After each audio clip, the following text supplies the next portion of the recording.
So here we are, me and this man, Patrick Lawrence. We're going up now to Dublin to go to a serial killer exhibition, which is a bit strange. But anyway, me and this man here, for all the years I've known him, all we do is talk about documentaries. Did you see this? There's not too many documentaries. And I'm not talking about the Netflix ones that everyone knows about. Just, we'd be looking at, I know it's an awful thing, I often said to you before, Paz, but then a lot of people are infatuated exactly, about it. Yeah. But we'd be looking out for everything, and he'd be telling me stuff. Did you watch this? And jeez, we'd lost count of the ones we forgot. But we're going up today. I don't know if it's only for a moment, or for when I say a moment, a month or so that they're doing. They have, I don't know if it's laid out like the serial killers. Like I know Jeffrey Dahmer, they're going to have the place laid out the way his apartment was and stuff like that. But I'm hoping to bring this camera in and get a bit of recording, a bit of footage. They might not let us, but we're hoping to do so. So we don't know what to expect today. But about the serial killers that seemingly that's going to be on display up here, or the talking about is going to be killers like Ed Kemper and John Wayne Gacy and all these lads. My favourite, if there's such thing as a favourite, serial killer, it would be the Green River Killer, Gary Ridgway. Gary Ridgway. So I'm just looking to find out. Like, we're looking at documentaries 20 years, so I'm just finding out what's this about. Is there something that I don't know? My worst serial killer would be John Wayne Gacy. Like, I know that they were all evil and they tortured poor people and destroyed families, but Gary Ridgway is the only person today that I've seen that was truly remorseful for his killings. Yeah, so that's what intrigues me. I remember you was telling me that before. You always felt, which is an awful thing to say. Yeah, an awful thing to say, yeah. You felt really sorry when he in the court. Remember, because he broke down. Yeah. Well, Gary Ridgway. Oh, it was me, I would have let him out. Give him another chance. God forgive us. But the thing is this. Gary Ridgway, he was obviously a serial killer out in the 80s. He killed a lot of people. Was he a married man, Paddy? He was a married man with family, a loving husband and wanting another. But they reckon he killed over 100, like. Let him out.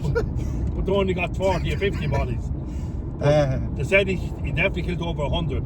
They're finding bodies, 7 or 8 bodies at a time, like it wasn't one. How did he get caught? Do you remember?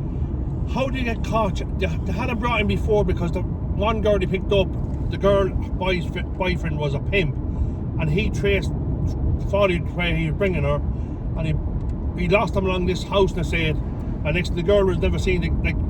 So he rented the police. The police came and up and down, and they found his pickup outside his house. The girl was alive in the house. The police had to go in, but the police never went in. So he killed her, and then he just kept killing. And that's going to. That's if you ever want to watch documentary, The Green River Killer. But the sad thing about all bad things, you can say that someone's stalking you, that someone threatened to kill you. The guards really do nothing until that act is carried out, and that's the sad thing about it. Yeah, I know what you're saying. Because they can they? No, they can't. Yeah. Because you haven't committed the act. Now, maybe if there's threatening behaviour or stalking, I'm sure there's some sort of. They can still only warn you. They still can't do nothing until that act is carried out. Do you think? Well, years ago, obviously, it was a common thing. I mean, look at all the documentaries now. Yeah. That doesn't really happen anymore. There's not serial killers out there. See, the world is different with all the cameras and what have you, but they don't get the publicity now. Like, there wouldn't be as many, I don't think, now, saying that we're only guessing, but I don't think that you never hear as much talk about them. It's like great films years ago. Like, I know 30 plus serial killers now. Of course, there's well over 100. But I never done the research in that. But yeah, of course, there wouldn't be as much now on you. Yeah, well, getting done about them. Well, I suppose maybe the more. I mean, there's always evil people out there. Yeah. Maybe they're a bit more cautious now. They just have it in different ways. They'll only kill in an opportunity. Yeah. That they know they're not going to, along a road like this. Yeah. That there's nothing about. And then that's the documentary, obviously, the Gary. Then we're talking about this man here, as he said, he's the most evil. And to be honest, he's up there for me as well. John Wayne Gacy. Oh, Jesus. He was a sicko. He was a Now I sicko. know they're all sick, but he was. He killed an awful lot of young. Then he used to play the part as a clown, and he's a very, very wealthy man, and he was playing the clown, say, for 50 years before he was even captured. And the last young fella he killed, he was supposed to be given the job. The young lad's name was Chris, and that's when they got him then. But he showed no remorse. He was just evil to the electric chair. He was evil. He said he didn't do these things, and yet they found a thing.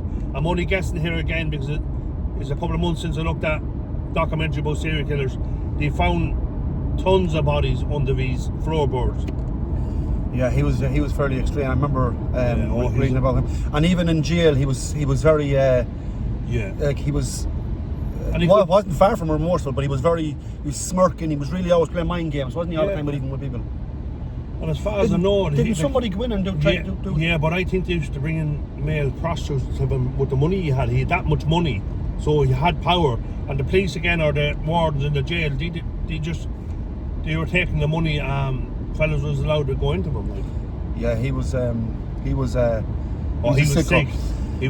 was evil. A guy that always fascinated me was, and if you ever watched the series, which I think is unbelievable, one of the best series you can ever watch, which I'm surprised they stopped making, which was Mindhunter. Yeah, brilliant. Brilliant. Ed Kemper. Yeah, like they made him into a real charming fella in that now. But I don't know how charming he was really in real life, but I doubt it. But it was all fair to him though, was the mother's fault. He's Ed Kemper, who's really intelligent, and he was like 6'10" or something. 6'6" or 8, But he was, he seemed a lovely fella. Yeah. Drunk with the police like every night and everything else, as he was killing. Yeah. But they reckon the mother, like he blames the mother for it, anyhow. That's right. Pam, what's one of the best documentaries you ever watched? Serial killer documentaries. Well, you probably watched loads. Well, sorry, but every time you mention documentaries, I'm always going to come up with serial killers. Michael Peterson. Now, was it nobody? You have to kill 3 to be a serial killer. Oh no, God knows how many you killed. But anyway, one of the best documentary is Gary, the fella in the hearse. Gary Parkins. Gaskins. Oh, he's the fella in the jail, and he. Remember? Yeah. Yeah, tell that story about him. Pee-wee, he was only 4 foot something, and he was put into a boys' home. He was brutalised in the boys' home. This is back in America, the 50s and 60s, I think, wasn't it? So then he got out, and he got jail again in a man's jail, and he became the most fearful man in the jail. Then when he got out of that, he used to drive a hearse around, and he'd be telling the people in town, I drive bodies. And they used to laugh at him because they thought he was mad. But he killed an awful lot of people, even children. And then he was in jail, and a big white fella came in to see him, like, to visit him. There was a black fella in the jail next. I hope I'm allowed to use the word black now these days. There was a black fella in the jail next to him. But this rich man came in anyway. I started talking to Pee-wee. He said, your man raped and murdered me mother. He said, we just said 50,000. He said, if you can kill him. So Pee-wee took on the contract. Even the detective said he had to be one of the most intelligent people out there. So what he done with the black, he told the black, you know, ready to be talking through the bars of the cell. He said, I'm going to bore a hole through the wall, he said, and pass you a wire with a cup, he said, a sealed cup. And he said, me and you be able to talk together. So, okay, said the black. So he drilled the hole. How he drilled it anyway. So the next thing, he passed the wire through and the wire up the cup and one another. And Pee-wee had the other cup the far side, and Pee-wee talked to him, and your man could hear him. So Pee-wee said to him, yeah, you go ahead now talk. When your man put the yoke to his ear, Pee-wee had it full with explosive. How he got them into the prison, again, it seems a mad story. He blew the whole head off the black fella. So, boy, he was got for it, but he couldn't. The detectives couldn't stop laughing. But come back to the staircase part. Which is obviously a very good documentary. There's 15 episodes, I think, in that. I looked at thousands of documentaries, and that will always be my number one. Yeah. Michael's Peterson. Yeah. Absolutely super. For anyone, look at me. Everyone is into different things. I often told people about a documentary. Some people come back and say, "Oh Jesus, brilliant." And some people haven't the brain cells to know what is a good documentary. Like me and Paul, were looking at documentaries most of our life. We definitely know the best ones. There's no good in saying that. There's no one would match us now. That's 1,000,000%. We looked at too many. We've seen too many. Michael Peterson, did he do it, Pat? Paul is a great. I think he'd done it, but I still like him. I think he's brilliant. I asked the old fella that before because I know he watched it. Yeah, I asked him his opinion, and now I know it's all only opinions. And a bit similar to mine in that I think he didn't do it, but he knows who done it. Remember, there was a bit of a. Oh yeah, there's something wrong with him. Yeah. And then do you remember he had a wife or an ex-wife? Yeah, she was found at the water stairs as well. Yeah. So it's too much of coincidence. That's why I think he did it. But like a detective said before in another documentary, he said, we know there's 3 women in the house, and one of them is Mrs. Murphy, and Mrs. Murphy killed the person in the house. But which one of them is Mrs. Murphy? It's all the same what you know, it's what you're able to prove. And all detectives will say that. I want to think of random documentaries because I want, if anyone's watching this, to watch some documentaries. Yeah. What was that documentary, Par, with it was brilliant. Oh, the names is getting to me now. Remember the young fella with all his friends? He was out bringing them out on a boat, and he ended up. He looked like a suspect. Oh, the Paul. the Mindhunter murders or something. The Murdoch murders. Very good as well. Yeah. But there's so many. But when you look at so many, as Paul often asks me about a documentary, do you remember that one? I get confused. Because there's so many. And then when you get older, like you just get confused, and because you looked at so many of them. And there's another one about the Gabby one. I was just telling Eddie yesterday about the Gabby one. Oh, remember? Yeah, the one, the girl in the back of the camper van. Yeah. Do you know your Facebook? Peg it in the bin, because as they do say, it's only fake book.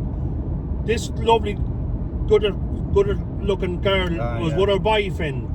She was travelling through America. She put up at 25,000 pictures, and every one of them pictures you said, Jesus, she's having some time.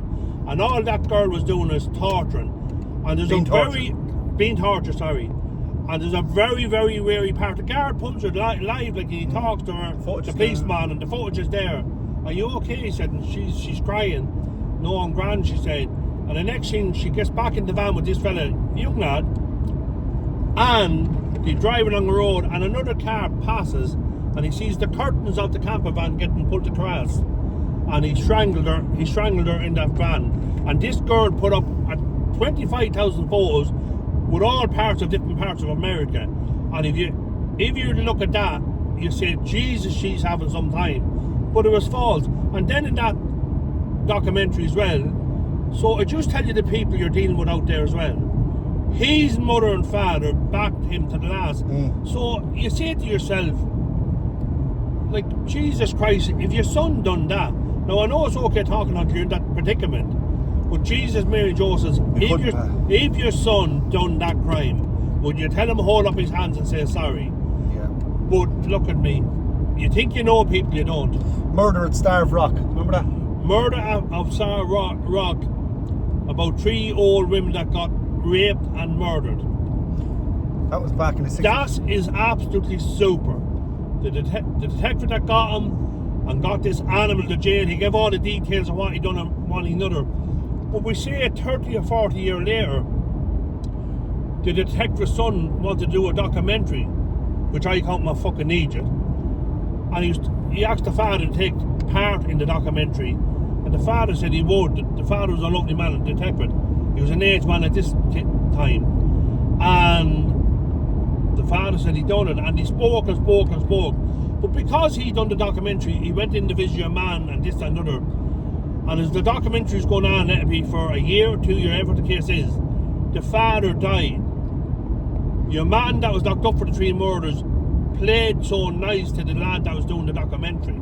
Played so nice to him. And because of that documentary, he got your man off. And then the fella that got off, we say the serial killer that done these murders, he said a word to the producer of the documentary, the son of the detective, and then the son knew he did it, but it was too late. He got out, and they're expecting millions now for his family, but the son got him out.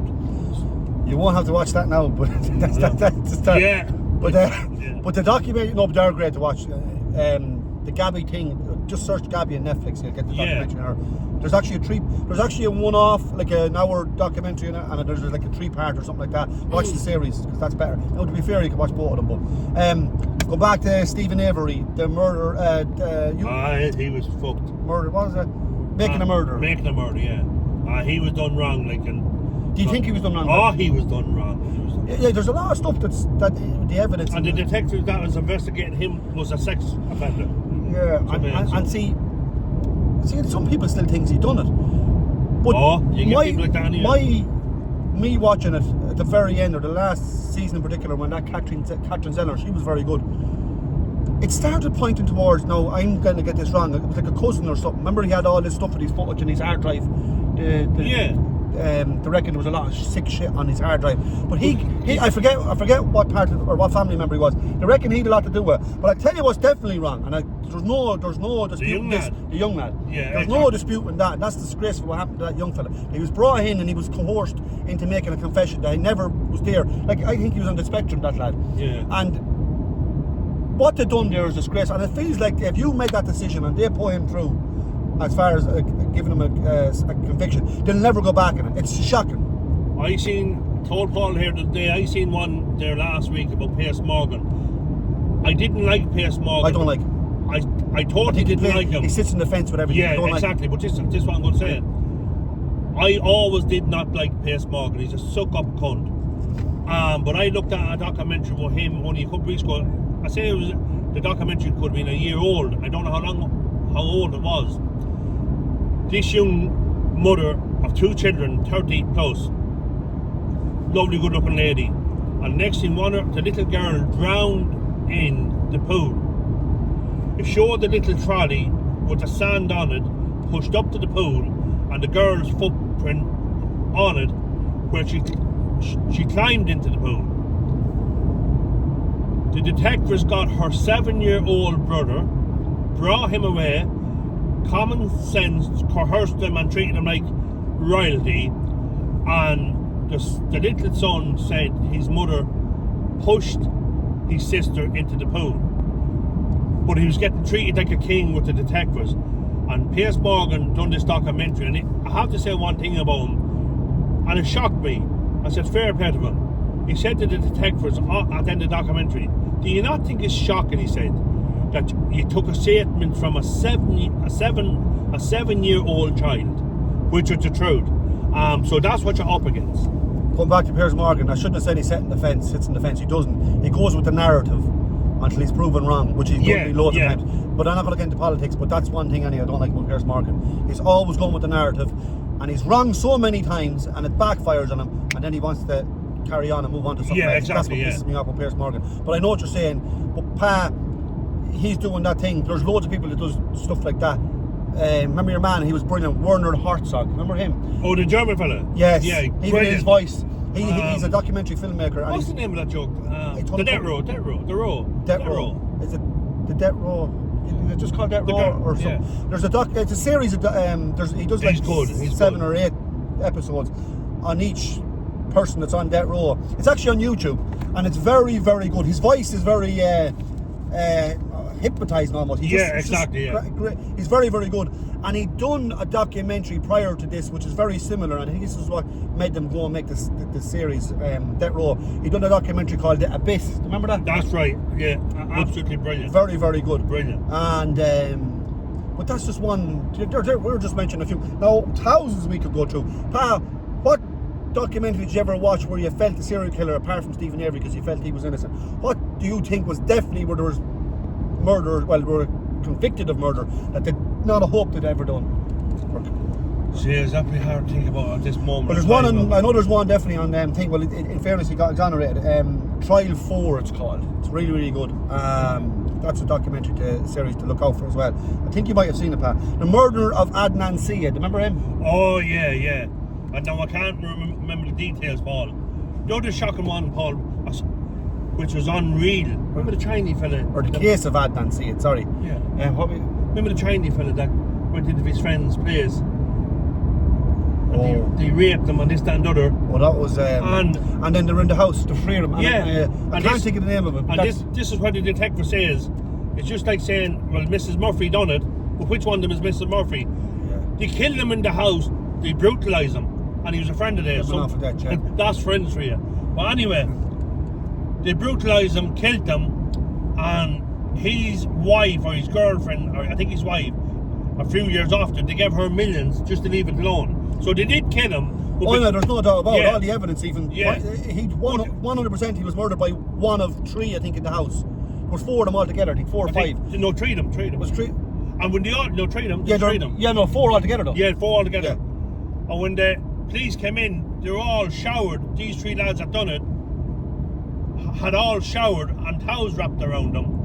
And they had the body washed and other things done. It was terrible, really. Yeah. And it's terrible how they could get away with it. All 3 got away. Very, very, very interesting. All of them got away. The 3 of them got away, yeah. So it's like, let them off because we don't know which one done it. And they gave money then to the girlfriend or the wife. And some crazy shit like that was okay then. Yeah, there's nothing making sense anymore anyway, I suppose. But that's another one. Right, sure, we'll finish it up there. And we'll be back later. We'll hope to meet a couple of serial killers up here. We'll hopefully I'll get a bit of footage up there and see what it's like, because we're looking forward to it anyway. So we'll talk in a bit. We're just thinking of another couple here. We're just talking as we had a break there. We were just thinking. There was a fella called Chikatilo. He was Ukrainian, and it happened in the 60s. Of course, he was a married man as well, but he was a bit of a weirdo. I think he was a janitor. Is that what you call him? A janitor? Someone who cleans places and stuff like that. What was the name of the film? There's a great film. Now, I tell you what I'm into. I don't like film of violence, too much violence. And You're talking about Citizens Next? Yes. He worked in a factory. He worked in a factory. I don't like anything with gore. I hate gore. There's no need for it. Give me the story. I want to hear the story. And, you know, if you can keep it as less goreful, gory as you can, better. If you want to watch a great film that there's no gore, none of that, brilliant. You get the impression, you know what's happened was Citizen X. Citizen X, absolutely. That's about Chikatilo, and it's actually done in English, which is funny because they're actually talking in English, but they're doing it with an accent. This was the time that Russia said they had no serial killers. Yes. So it's very, very good. Donald Sutherland, and I think the actor Stephen Ray, the Irish actor. Ray, yeah. Brilliant. He's very good in Stephen Ray. Brilliant. And he's the detective in it. And I forget what Donald. He's like a captain or a general over at Russians. But it's a brilliant film. Citizen X. It's an older film in the 80s, but I prefer nearly the older films anyway. But it's a very, very good film. Now, here's the thing, going back to gore, because I wanted to bring this up, because I think I wouldn't even give them the time of day. I watched all the documentaries, no more than yourself, about Jeffrey Dahmer 15, 20 years ago. When they brought out this series on Netflix, which I think are stupid, called Monsters, and every season there's 3 seasons that bring about a serial killer, but they're so concentrated on giving you the shock factor. Oh, look how, so you're talking about it, oh, did you see that, it was rotten, you know, and that's what gives them gives it the legs, gives it the height. But it's never as good as the story if you keep it to the story. And that's what I didn't like about that Netflix thing. I didn't look at it, I wouldn't give it the time of day, to be honest, because I knew everybody was talking too quickly about it, and they were all talking about how gross it was and all that crack. The story is better if you watch it, but again, that's one series. There's another couple of. But the same thing again. Or Ed Gein. There's one on Ed Gein as well. Brilliant. Wouldn't look at, because I know he's going. This director is a bit sick with anything, if you ask me, because they have these fucking mad films and mad shit. He directs the whole lot of them, and it's really gross as well. But the documentaries are better. Yeah, but the same thing again is me and Paul often talked about. Not everyone has the brain for having the cop on to look at a good documentary or movie. They rather look at Tom and Jerry being 2 serial killers and they believe it. So this is what you're up against these days. So a lot of the young people, not them all, but the majority of them. Some of them would know a good documentary or a good movie if it hit them in the face, and that's the sad thing. Yeah. We see bad documentaries on shit movies getting big ratings now that you wouldn't look at. Yeah. Oh, there's definitely the hype machine now is behind a lot of it, you know. But as you said, if you go watch certain things, now we're going off course here. Great documentary, Sour Grapes, with your man with the wine. Oh, super. He was just connoisseur. Brilliant. Yeah, I think he was actually a connoisseur. I think he knew, he knew his wines and stuff.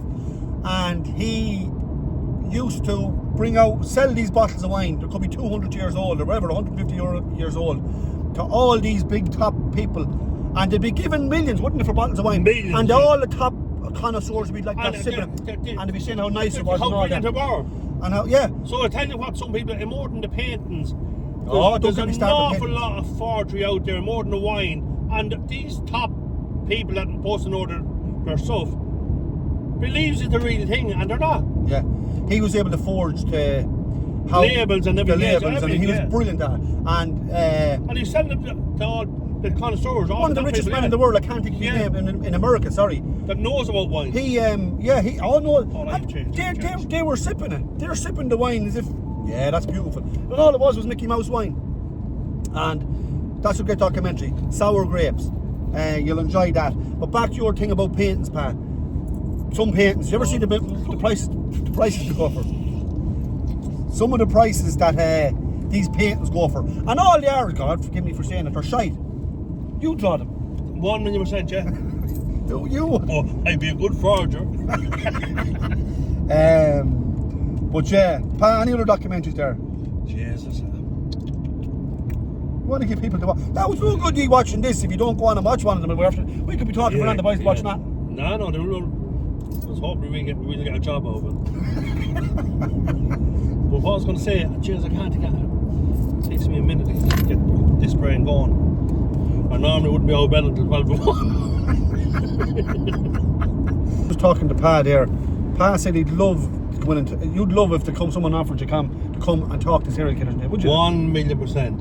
My first, 1,000,000%. Because I've seen a lot of documentaries where fellas went in and they never asked the questions I would like asking. And my first serial killer to go in would be Gary Ridgway. Nearly give him a room nose. the first. Could have that for me, lad. He'd be the first serial killer I would go in and talk to. Is Gary Ridgway. As I said again, he's the only fella that ever showed remorse. I know that's no good for the families, but again, I love to ask him: does the girls he murdered, does he see them? Like, do they come back to him? Which I love if the answer was yes, even though he'd be suffering. Common sense, he deserves to suffer. Oh yeah. But then I would know the other serial killers that I absolutely hate with a passion. I know they're suffering, and what I know is what a lot of documentaries with serial killers. There's certain murders that they done that they won't talk about. They have it at the back of their brain. And even a producer that's talking to them brings up about a certain murder that they know they don't want to talk about. They get up and walk out of the room. So that means they have it locked away in the back of their head, and they don't want bringing it forward to the front of the brain because it does upset them. Now, I would love all day bringing it to the front of the brain. I'd love to be locked in the room with them, of course, let them be chained to a table and chair, and that I would wear them out if it took 3 months, that I keep mentioning that person, that murder that they didn't want to hear about, that eventually I would bring it to the front of their head. I think the thing with Gary Ridgway and what you're getting at, I think I know where you're coming. See, there's a moment in Gary Ridgway when he's been sentenced where he's crying. That tugs at a good human being's heartstrings. You're like, you have that bit of sympathy, which you shouldn't, but I mean, you're looking at him thinking, you feel sorry for him because he actually is remorseful. Yeah, there's no doubt about it. But that's just for that moment, Pat. Yeah, but and it's not enough because he's a vile human being. Like, see, it's like, as I said to you, Paul, it's like any person doing something wrong. When they're caught, they cry, but when they're not caught, they don't cry.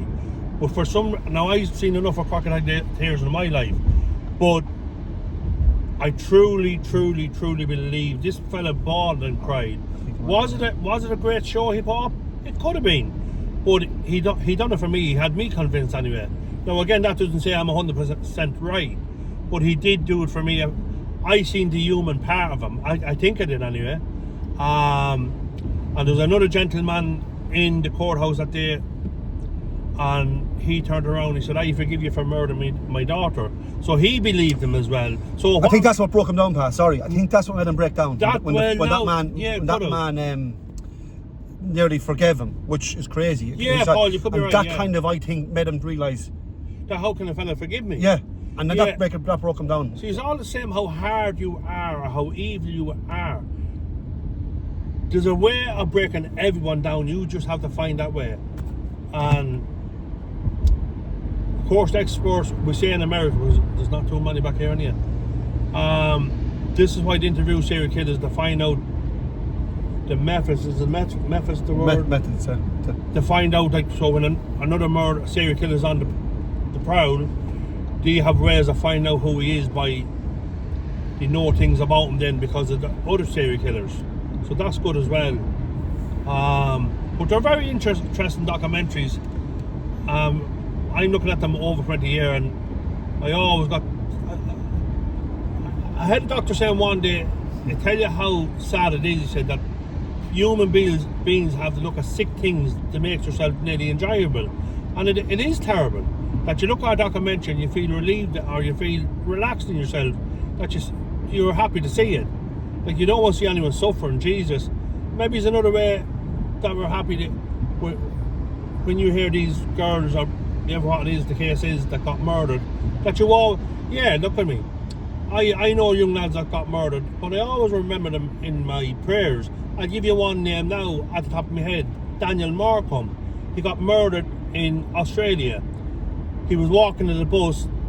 The same bus driver wasn't on that morning. This other bus driver came along by the same place at a bridge, under bridge. And he seen the little lad there and he drove on and left him. And then this fella came along in the car. This is a good story. This fella came along in the car and offered him a lift and picked him up. And he brought him off a place and done what he done and killed him. His family couldn't find him for years. So in Canada, they have this thing set up that they can play like mafia men. There's a name for it. They can play like mafia men. And they brought in this lad. They're looking for this other thing, like some other murder that happened, or it could be 7-8 years after. And they brought in your man anyway, and they told him, look, he was 1,000,000% sure they were mafia. And he said, tell us all your past, he said, because we can get it all right off. He said, we can get the files and this, that, and other. And next thing he turned around, he said, I murdered that little Dawson so many years ago. The detective nearly fell off his chair because they thought they were never going to get this murder or never get the little boy's body, which would have been bones at the time, God rest his soul. And they got him, and the parents got to bury him. It's sad for anyone that loses a child. My mother and father lost a child. Well, he was 18, he drowned. And I said to my mother and father once, I was very young at the time, maybe my destiny was to look at things like this as I got older, because there's definitely none out that time. I said to my mother and father when I was only 12, me and my mother and father were sitting in the kitchen. And a conversation came up about my brother Joe, God rest his soul. And I said to my mother and father, I said, Mum and Dad, I said, you're so lucky, I said, you've a grave to visit. There's a lot of parents that hasn't. And it could not be any worse feeling knowing that you never see your child again, and you don't know is your child getting tortured and what have you. Now, as I said again, you could never say that of a parent that lost a child and buried a child. You could never say that, because I don't think it would comfort them at the time, or one thing or another, they'd be thinking about their own child. But I always think of cases like that, the parents never got their child. And Daniel Markham, God rest him, because of that documentary, I got to know his name. And I got to pray for him, and I still pray for him. And so things like that, I'm happy for that reason. That's my reason. Like the certain names that I never get out of my head, not in a bad way, just to keep them in prayers. Do you think nowadays people are more gullible and kind of fall for evil people? You know, Yeah, see, people, you know as well as I know, there's a lot of chancers out in this yeah, world, right? but you know- and they'll take an opportunity if they get it, and they'll play on people's feelings and their weakness, and especially more Yeah, now because but they're can trying I to say teach one people thing? to be more compassionate and all that. But there's evil people out there. But Paul, I think, and jeez, this doesn't mean we're real intelligent, because the graveyards and the jails is full of them. I think this is why we look at these documentaries trying to educate ourselves, and we're more alert. Some people is not, as you said, Gulliver, they're not alert to the seriousness out there because they're not looking at the right things. Now, some people mightn't have the head to look at these things. I understand that as well. But as far as me and you are concerned, we like to look at them things so we know what's out there, what the real world is like. Can I go that way, Pat?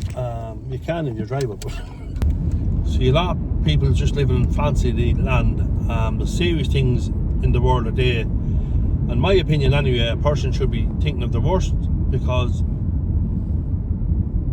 it makes them stronger and it makes them more alert. Or when they have children with them, God bless them.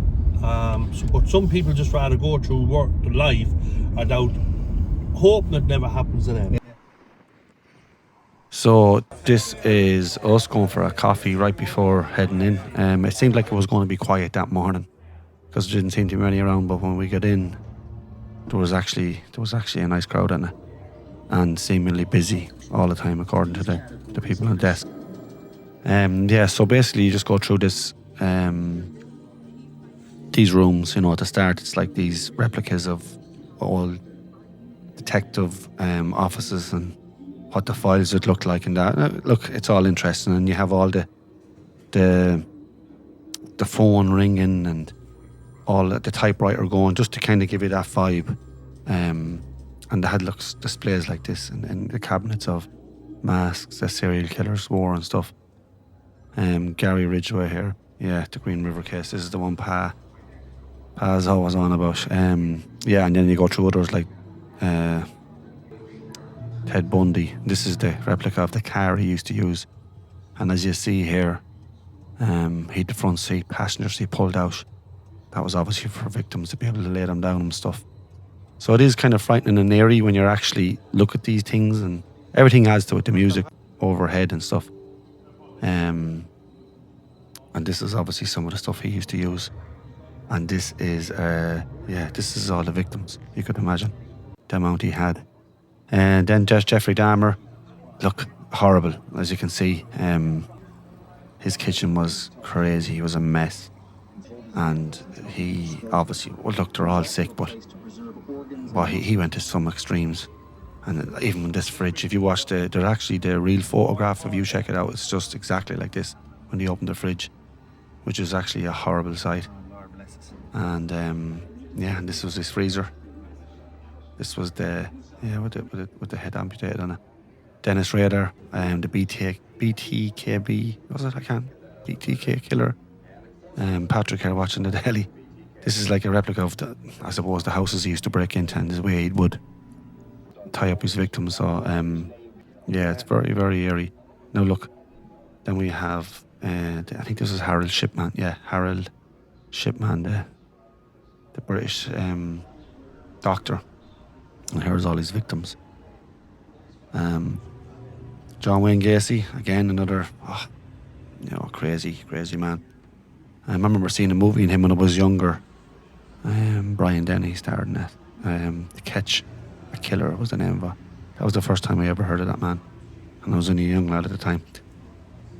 Yeah, so, and this is obviously I think he used to bury them at home, and this is kind of showing you what his backyard was like, and I guess pathways leading up to his house.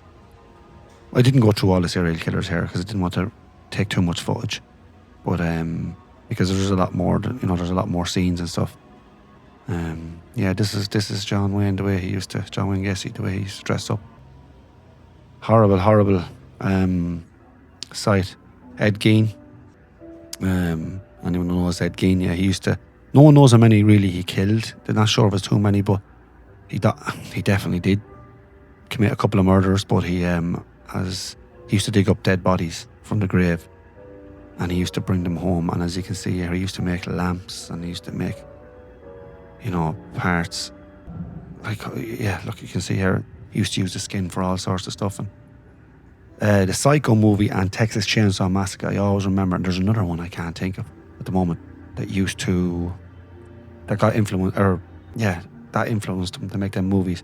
Chikatilo. This is the one I remember seeing this fella for the first time on YouTube, when he was in the court, and it was frightening the way he was acting and stuff. I thought that was very eerie when I first watched him. And obviously I watched the movie we spoke about earlier on, which was Citizen X. It's a great movie. And it's not too gory, so you can actually watch it and get a right look at. But yeah, this is like the kids. He used to hang around like old train stations and stuff where homeless kids or that would be, or around with no parents and stuff. And then obviously he would do bad things to them. Patrick found this one very eerie. For some reason, he said this was the one that really got him. Look, this is it really. Yeah, this is the end of it here. I just said I'd give you a quick glimpse of this. And yeah, there's plenty to see. It's a good experience if you're up in Dublin. To go and check it out. But yeah, that was our day, and we enjoyed it.